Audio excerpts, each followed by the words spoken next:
But guys, you know who isn't sad about this stuff is Rachel Zegler, who took time out of her busy schedule to insult 71 million people because she knows better. It's good movie making. Yeah. So this came out. It was more recently. like 76 now.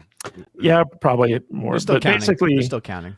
Basically, Rachel Zegler, everyone's favorite woke Hollywood celebrity, and you know, like I think a critical drink. Weird.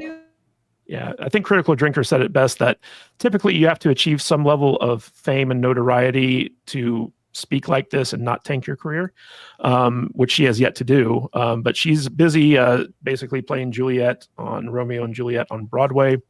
And when Trump won the election last week, she went on a tirade on her Instagram feed. And basically, she wished that anyone who voted for Trump would never know peace, that Trump himself would never know peace, basically calling for violence. And then she ended her tirade about how terrible and horrible Hollywood is. And by the way, she was talking about like oh my you know, like raising my daughter in this country and protecting my daughter's right, even though she doesn't have a daughter, she doesn't have any kids. I guess she was talking about her future daughter. But then she ended the tirade by saying, "Fuck Donald Trump." And she essentially made it clear that if you supported Donald Trump in any way, shape, or form, you were someone who was bad, and you deserve to be punished for that, whether it be through physical injury. Or if she doesn't already have a daughter that's within age of getting pregnant and within Trump's term, none of that makes sense. Well, it made sense to her, which is the point. So she, you know, rightfully so, got a lot of backlash to this, but more so like this is about how it affects her upcoming multi-million-dollar movie, the Snow White adaptation. And again, going with this feminist theme for today's program, you know, they've already made a lot of like questionable decisions about this version of Snow White, where it's not about true love, it's about leadership and what it takes to become a leader. It's not about, you know, they actually had to like reshoot stuff to get rid of the magical creatures and turn them back into dwarves. But like, you know, Rachel Zegler has been very upfront about how like outdated the original story was. And that was the thing that kind of launched Disney. And she's like, you know, like we're not having a man come in like he was a creeper and, you know, like all this other stuff. But I want to throw this. The term she used was stalker. Stalker, yeah. I want to throw this to Odin because Odin, what does a young starlet think about being so divisive at the right before like a career ending or making movie comes out? Like what is going through this woman's head? Because usually like you have to have achieved a certain level of success to be this insufferable and get away with it, right? Yes. And ultimately, I think you asked the question of what's going through her head. I don't think much. And I think that's one of the problems with this ultimately, right?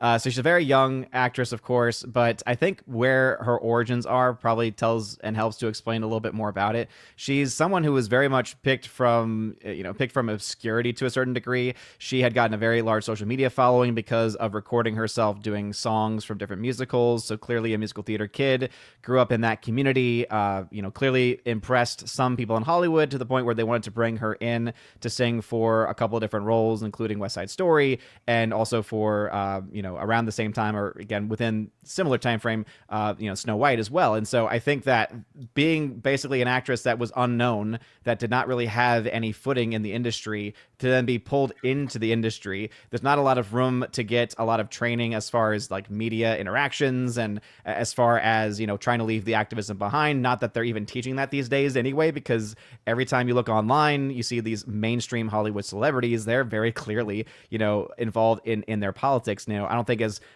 such a degree as she is, because I think, for instance, when she's promoting her movie and then she has to throw in like a Free Palestine thing, it's like, okay, maybe there are at least some actors, it seems, I would hope the majority, that don't even do that kind of nonsense where it's like all in the same. They can have at least some separation. So I think it's probably her youth, her inexperience in the industry, and also just the sad reality of it, which is that she is, again, so stuck in this Instagram social media bubble that she does not recognize the fact that there are people that exist outside of that space. And I think it was also Ryan, RK Outpost, who pointed this out. It's a very good point too, is if you actually follow her feeds and follow her post, every single one of them is always very informal, lowercase, not really, being very proper in their conversation. When it came to the apology, it was perfectly formatted. So it seems very likely she had nothing to do with that so-called apology, to the point where she probably even copy and pasted it because she was very clearly not the one coming at it from her own authentic perspective. So or Disney took the account away from her and started managing it. But we're going to get into that apology in a minute. But before we do, I want to throw this to George. George, I think one of the biggest issues, because Hollywood Reporter basically did a big puff piece about Rachel Zegler, like just not too long ago, I think maybe like last month, and it was all about trying to like rehabilitate her image at the head, to kind of get ahead of the bad press that the Snow White movie was generating because of her. But I think a big problem with her is, like, number one, she's part of this kind of like New York elite liberal bubble, right? Like she lives and works on Broadway. She lives and works in New York. She comes from New York. She's from the Puerto Rican community. I think she might have taken some issue with Tony Hinchcliffe's joke about Puerto Rico and stuff like that. But she's also very much in the Hollywood liberal elite bubble as well, which is about, abortion being the number one issue, and women's rights and all this other stuff. And she has successfully dethroned Brie Larson as the most insufferable actress in Hollywood. And I think she's quickly becoming box office poison.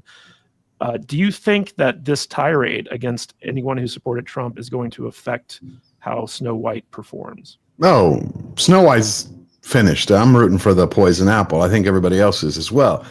Look, I would add something to what Odin was saying. I don't think this has anything to do with about training and not being prepared. If you look at her past, because I've done lots of videos on her over the last year and a half, digging into her past. Almost every interview she's given, I'll give you an example. She was in London at an anniversary event for Tiffany's jewelry. So the reporter's asking her, "Great to see you here. How you doing? Wonderful, Rachel Zegler. And what do you think of Tiffany?" She goes, "Oh, well, my dad's been giving me Tiffany since I was born. I had a tiara when I was 2. He gave me another one when I was 4. I mean, she is a typical spoiled leftist unibrow Oompa Loompa. The damage that she has done. She gave an interview for Shazam! Fury of the Gods during a press junket. It was either Deadline or it was Collider. The gentleman who was talking to her was like, "This is the greatest film I've seen all year. I love it. Shazam! Fury of the Gods." I mean, he was just going out. You're talking bootlicking to the extreme. When he's finished, she's like, "Did you and I watch the same movie?" I mean, that's not what you say when you're promoting a movie. And then she did that weird little and then does some weird crap with her nose. The damage she's done to Snow White is irreparable. That's why they've had to film it again. They had to reshoot it. The other fact is that there is no pause button between her brain and her mouth. She doesn't think before she speaks. So you take spoiled, smug, self-entitled, narcissism, egomaniac, who for some unknown reason was propelled to be a star. West Side Story, first film, bomb. Shazam! Fury of the Gods, bomb. She's got Hunger Games, the Ballad of Boredom and Bad Writing. It broke even and made some money. I think Odin can probably tell you better exactly how much it made. And now you have Y2K coming out in December, another bomb. So I think once Snow White, pardon my language, shits the bed, that's pretty much it for her. There is no other way. You cannot go out. People keep asking, you see the meltdowns everywhere. "Oh, we lost the election. Why do we lose the election?" It's like, really? You can't demonize half the country and expect to be loved. Hollywood can no longer do that. Again, why I mentioned at the beginning of the show, the Motion Picture Association congratulated Trump the night he won. It was out there within hours. 2016, nothing. Hollywood completely against him. I think exactly what the MPA was trying to say is, everybody in Hollywood, get your ass on board. Actors, actresses, shut the hell up. It's time. The country did not buy into the woke mind virus. They didn't buy into the intersectional storytelling. They don't want this whole agenda being shoved down their throat. They just want entertainment. They want a couple of hours or 8 hours during a series. Kick back, relax, let your mind go for a little while. They don't want to be lectured to. There you go. Tom has it. I mean, I'll give you an example. The other day, I had to contact Apple. I was watching Stargate, one of my favorite series. Mm-hmm.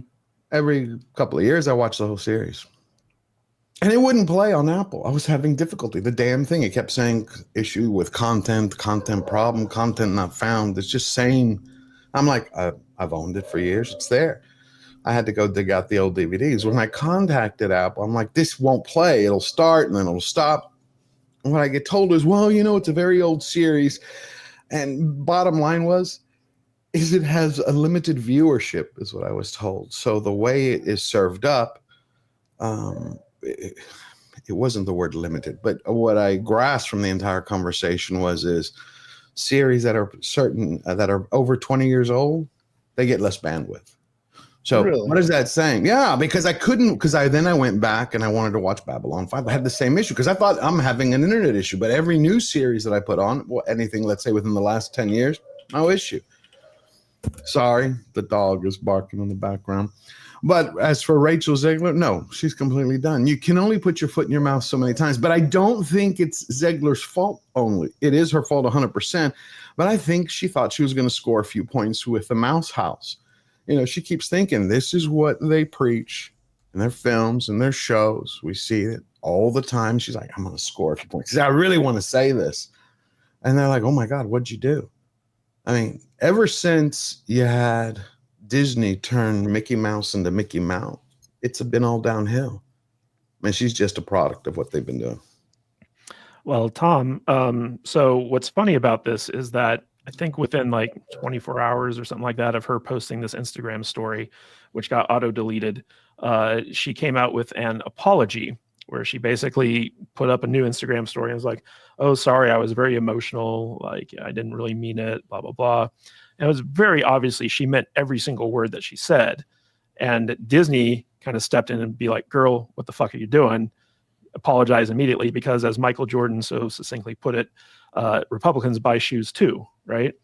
And Disney being a family, quote unquote, family oriented thing, and Snow White trying to appeal to like the family crowd, they just saw an election where basically, like, and you correctly pointed out, 76 million Americans voted against like the wokeness and the BS and all that other stuff. And so if they're alienating even like half, it's probably more than that, but even half of their potential audience for this $200-something million movie that they got in the pipeline, they're going to be hurting. Like, they're going to be taking a big loss on this. And this is coming off the heels, as I'm sure Brian can attest to, a big dip in the stock price, even though they had like a kind of like a good earnings call this last couple days. Yeah, a But little still, resurgence, which is what I was happy with. Yeah, but I think some of that was also attributed to the election, but also like overall, like the stock is really far down. So do you think it's funny that basically Disney kind of stepped in and said like, bitch, you need to apologize? I mean, we don't have proof, but I think the proof is kind of in the pudding. I think you're right. Or at least somebody had a conversation with her, or a publicist or somebody drafted that up. Because I'm not completely sure Disney's the ones who are involved behind it, but it could be her management. Because looking at her upcoming films, guess what? She's got a whole lot of nothing. And as I was pointing out, like, the play that she's doing is, I believe, the other side of the Romeo and Juliet that Tom Holland was doing in the UK. And he did only like the spring version of it, and then he had other stuff to do, and then he left. My thing is I think she's doing this because she has nothing else. Tom was just killing 6 months while his Spider-Man contract was being worked out and he had whatever coming up to shoot, right? Like, that's what he was doing it for. It was just killing some time. I think Rachel's on the way out and she knows it. She has not had any hits, as you guys pointed out. The only exception being Hunger Games, and that you can chalk up to being a Hunger Games movie, right? At the same time. You guys have said it yourself. She's pretty much box office poison. And outside of that, I don't think most people even know who the fuck she is. Honestly. I mean, I bet you pull 10 people on the street right now. Who's Rachel Zegler? They'd be like, who? They had no clue. Because nobody's seen her movies. Right? Like, it's kind of like with the Cynthia Erivo chick. right? It's like, yeah, she could be destroying this film if more people knew who the hell she was, right? Like that's the thing that I think she has going for her right now, is that nobody's really caring or paying any attention to her. If anything, this is a Streisand effect on her right now, because this is one of the few times that the major outlets have actually brought up one of these things with her. And so she is one of the headlines now, where in the past we've been the ones, like not me personally, but us, we've been the ones talking about her where everybody else is just ignoring her. Now they're actually talking about her because she did come out and apologize, and she's one of the few who has.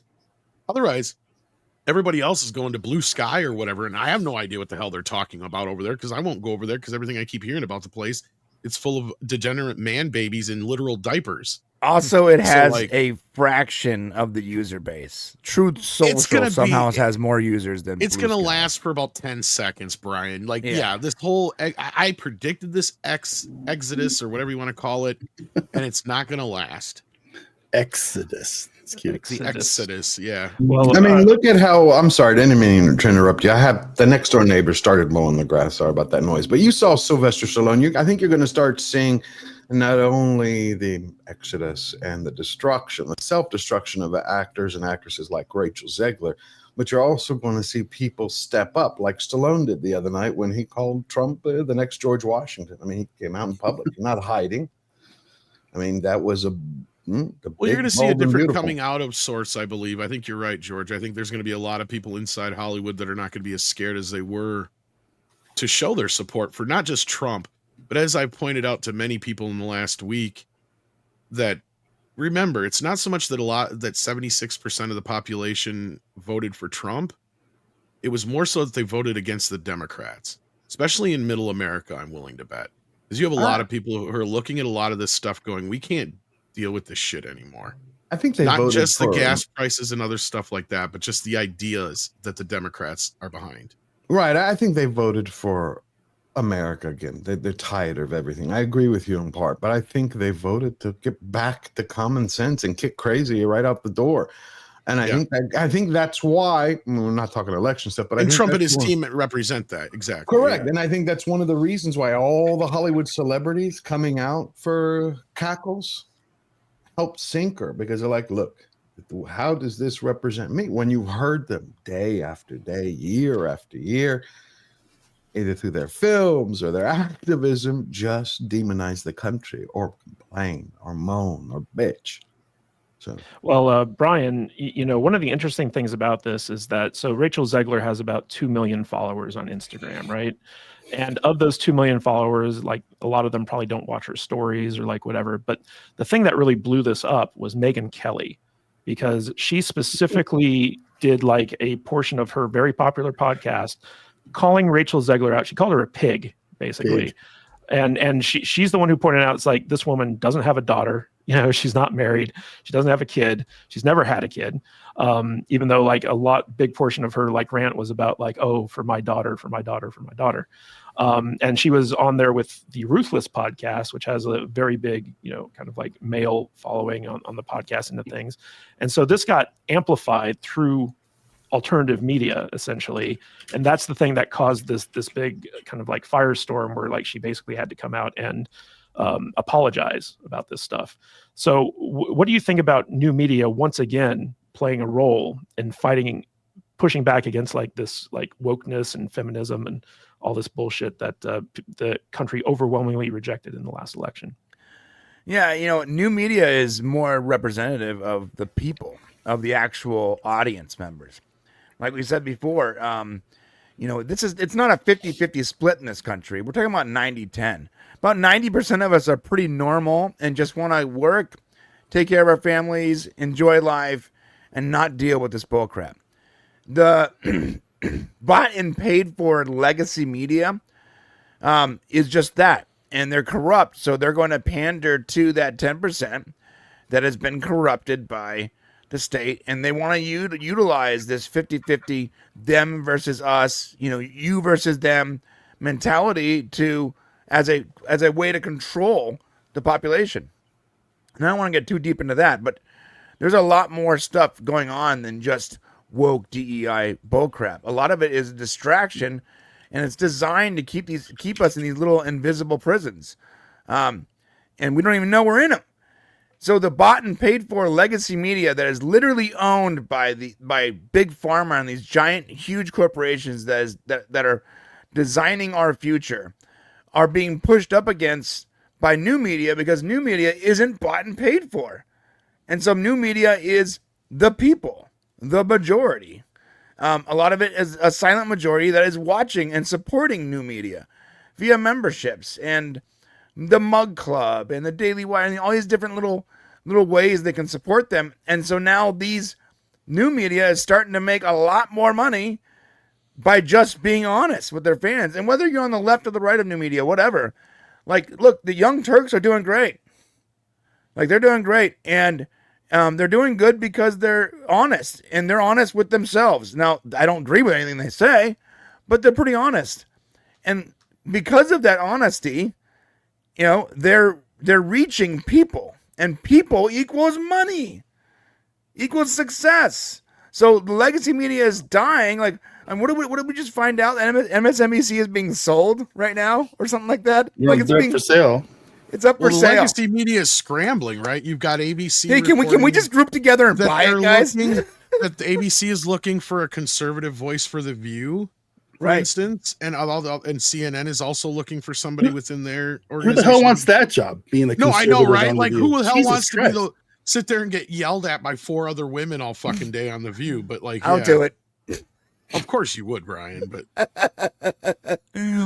like, yes, keep yelling at me. This is working for me. Look in my eyes when you yell at me, please. Yes, do it. Do it. The problem is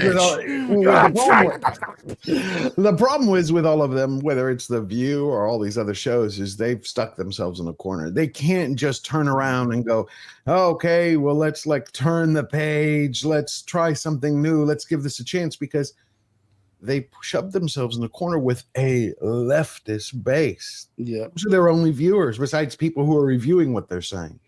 And those people aren't going to take to them going, hey, guess what, folks? Why don't we just give this new administration a chance? Give what America's saying a chance, you know, the majority of it. Let's try something new. They lose. It's not even all the left. leftists, though, George. It's not even all the leftists. Like, they're reaching out to the hard leftists, the uninformed, low information, hard leftist that are only watching legacy media.